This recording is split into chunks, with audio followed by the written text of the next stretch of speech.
Hi guys எல்லாருக்கும் வணக்கம். நான் உங்கள் சதீஷ். நீங்கள் பார்த்துட்டு இருக்குது ஃபிட் வித் தமிழன் சேனல். இன்றைக்கி நம்மளோட ஃபெர்லைட் சேலஞ்சில் 33வது நாள்.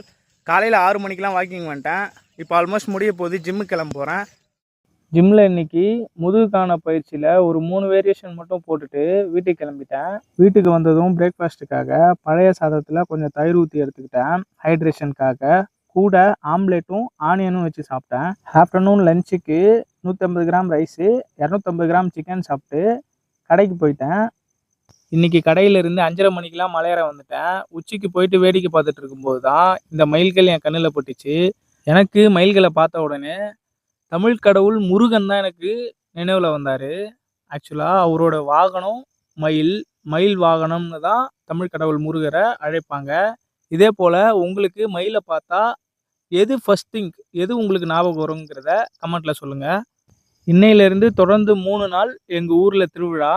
நான் மலை மேலே ஏறிட்டு இருக்கேன்ல, இந்த மலையில் ஒரு சாமி இருக்குது. அதுக்கு பேர் உத்தமி அம்மன்.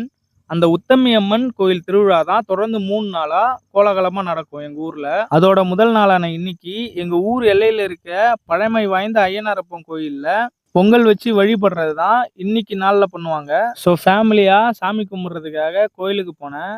இந்த கோயிலில் சாமி மேலே இருந்து எலுமிச்சம்பழம் கீழே விழுந்தா மட்டும்தான் அங்கேருந்து பொங்க கூடைகளை ஊருக்கு எடுத்துகிட்டு போவாங்க. ஊருக்கு எல்லையில தான் இந்த சாமி இருக்கு. ஊரை விட்டு கிட்டத்தட்ட 1 கிலோமீட்டர் தள்ளி தான் இந்த சாமி இருக்கும். திருவிழா காலத்துல முதல் நாள் இந்த கோயிலுக்கு பொங்கல் வைக்கிறத யாருமே தவிர்க்க மாட்டாங்க.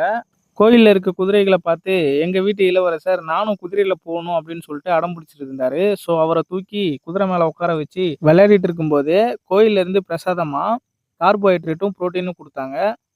சாரிங்க, சக்கரை பொங்கலும் மூக்கடலையும் கொடுத்தாங்க. சக்கரை பொங்கலை ஒய்ஃப் கிட்ட கொடுத்துட்டு மூக்கடலையை நான் எடுத்துக்கிட்டேன். வீட்டுக்கு வந்ததும் டின்னருக்கு சேமியாவும் முட்டையும் சாப்பிட்டு திரும்ப வாக்கிங் கிளம்பிட்டேன். இன்னைக்கு 12,000 ஸ்டெப்ஸோட டே கம்ப்ளீட்டட். நீங்களும் உங்கள் உடம்பை ஃபிட் பண்ணுங்கள், உலகத்தை வின் பண்ணுங்கள். பாய்.